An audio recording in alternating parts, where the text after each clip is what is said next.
पति ब्रह्मचारी।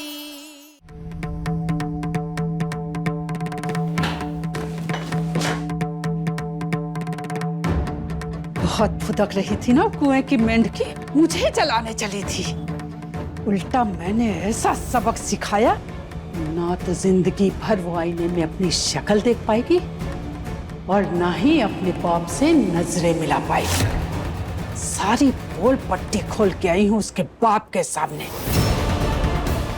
और पूरे मोहल्ले के सामने उसके बाप से नाक रगड़वाई है।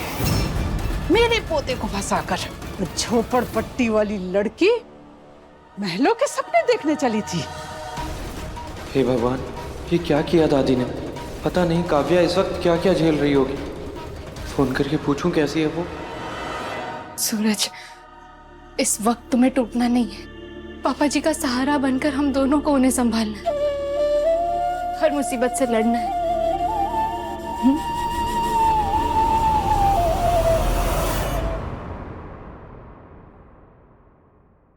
हम दोनों क्यों, सिर्फ आप। लाडली बेटी है ना आप इनकी, अब जो कहती है वो सुनते हैं। हाँ तो जाइए अंदर और मना के लेकर आइए बाहर। सूरज, इस वक्त तुम्हारी और मेरी प्रॉब्लम्स को साइड में रख के हमें परिवार के साथ खड़ा होना चाहिए। मुझे अपने परिवार को कैसे संभालना है ये आपको बताने की जरूरत नहीं है। जाइए आप वहां जहां जाना चाहती है, जाइए।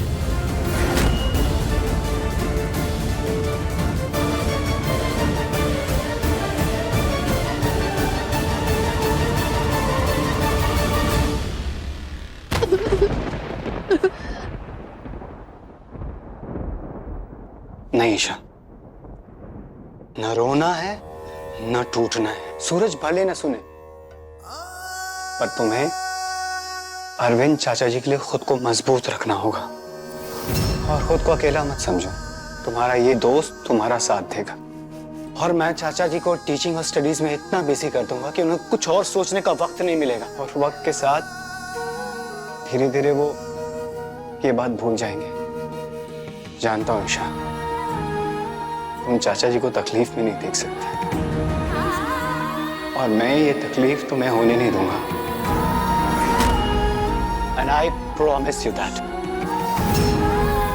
थैंक यू आदित्य, तुम्हारा इतना कहना ही मेरे लिए बहुत बड़ी बात है। Thank you so much.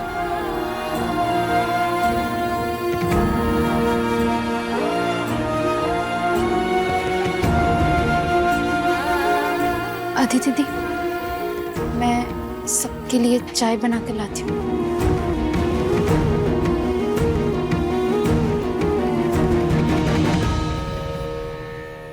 Aditya, हाँ? तुम्हें पता है काव्या बहुत ही सुलझी हुई लड़की है, सबका ख्याल रखने वाली लड़की है।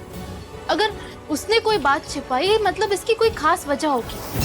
अगर वो पापा जी से ये बात नहीं शेयर कर पाई तो एटलीस्ट सूरज से। क्या सूरज? सूरज क्या? हाँ बोलिए ना, क्या सूरज? अगर घर की इतनी पड़ी है, घर की बात घर वालों से कीजिए ना, बाहर वालों से क्यों कर रही है? तुम्हारा मतलब मैं तुमसे बात करूं जिसे कभी कोई बात सुननी ही नहीं होती। किसी भी प्रॉब्लम की जड़ तक पहुंचने से पहले तुम सूरज की तरह तपने लगते हो। नाक पर गुस्सा, जुबान पर आग और आंखों से खून टपकाते हो। कौन करेगा तुमसे अपने दिल की बात? मिस्टर सूरज, तुम काव्या के बड़े भाई सिर्फ इसलिए हो क्योंकि तुम उससे पहले पैदा हुए। तुम सचमुच के बड़े भाई तो कभी बन ही नहीं पाए। तुम्हें लगता है बड़ा भाई होना मतलब चिल्लाना, गुस्सा करना, रौब जमाना। ऐसे ही बने हो ना अभी तक बड़े भाई। पर कभी तुमने उसका दोस्त बनने की कोशिश की? नहीं ना। आज तुम्हारी बहन से गलती क्या हो गई, पूरा घर उससे गुस्सा हो गया। ऐसे में उसे किसकी जरूरत थी? एक कंधे की, जो तुम बन सकते थे सूरज। पर तुम तो आग बबूला हो रहे थे। थोड़ा दिमाग शांत करके सोचो।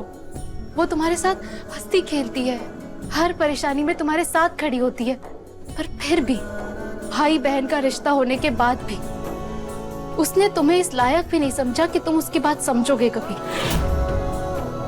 अपने इमोशंस, अपने फीलिंग को गुस्से और ऊंची आवाज में छुपाना बंद करो। गुस्सा करने से कोई पावरफुल नहीं होता, ये तुम्हारा ईगो है। तो दोबारा मुझे ज्ञान देने से पहले एक अच्छे भाई बनो, फिर मुझसे बात करना।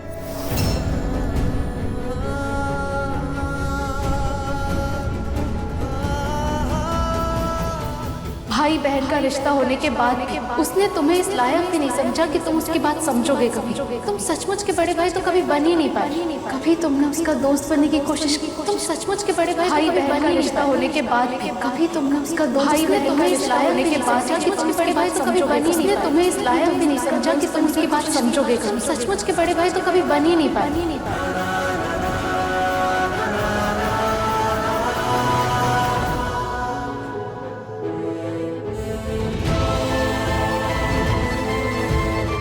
ईशा,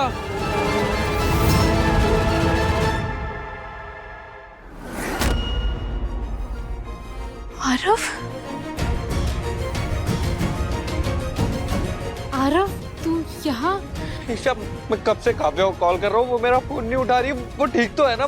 क्या हुआ है उसे? नहीं आरव, वो बिल्कुल भी ठीक नहीं है।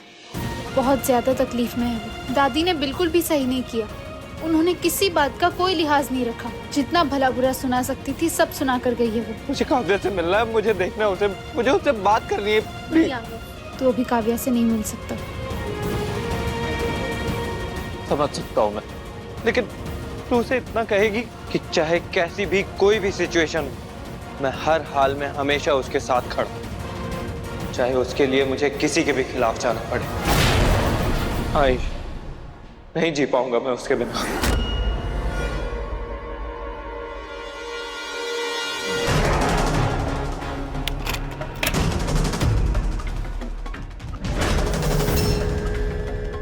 ये ताला नहीं खुलेगा सूरज। इस लड़की ने जो किया है उसके किए की सजा तो उसे मिलनी चाहिए। ताइमा, मुझे काव्या से बात करनी है, 1 मिनट छोड़िए। सूरज भैया, मेरी बात सुनो ना। मैं आपको सब बताऊंगी, मैं सब एक्सप्लेन करूंगी, पर प्लीज मेरी सुनो तो। ऐसे सब मुझसे नाराज हो जाएंगे तो फिर मैं कैसे बात करूंगी? मैं किससे बात करूंगी? प्लीज भैया, मुझे अकेला मत करो, प्लीज कोई तो सुनो। इतना बड़ा हंगामा होने के बाद कोई इंसान शर्म के बारे जुबान नहीं खोल पाता है, और ये सफाई देने की बात कर रही है। ताइमा, कहा ना सूरज, कोई नरमी करने की जरूरत नहीं है। लड़कियों को बहुत लाड़ प्यार और छूट देने का नतीजा वो घटिया और बूढ़ी औरत हमारी इज्जत पे कीचड़ उछाल के चली गई। क्या क्या नहीं बोला उसने, लेकिन क्या करे, हमारा ही सिक्का खोटा है। नहीं सूरज, अगर आज हमने इसे नरमी दिखाई ना तो ये फिर वैसा ही कांड करेगी और हमारी गर्दन शर्म से झुक जाएगी। नहीं,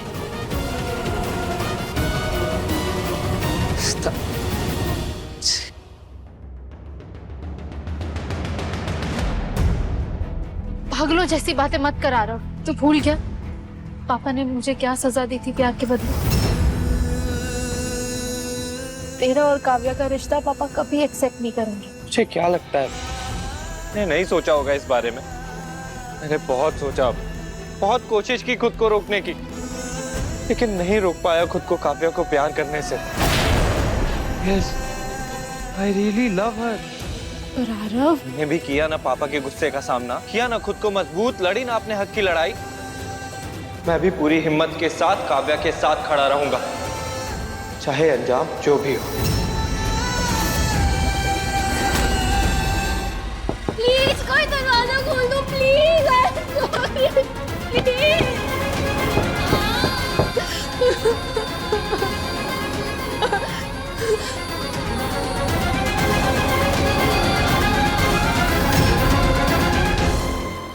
प्यार करना कोई गुनाह तो नहीं है ना Isha? Please please help us. हम दोनों सचमुच एक दूसरे को बहुत प्यार करते हैं। प्लीज ईशा, मेरा भाई तुझसे भीख मांगता है, बचा ले हमारे प्यार को प्लीज। आरव और उसका कोई मेल नहीं है, जैसे मेरे और ईशा जी के रिश्ते। मुझे किसी भी तरह काव्या को समझाना होगा कि आरव और तुम्हारा रिश्ता नहीं हो सकता।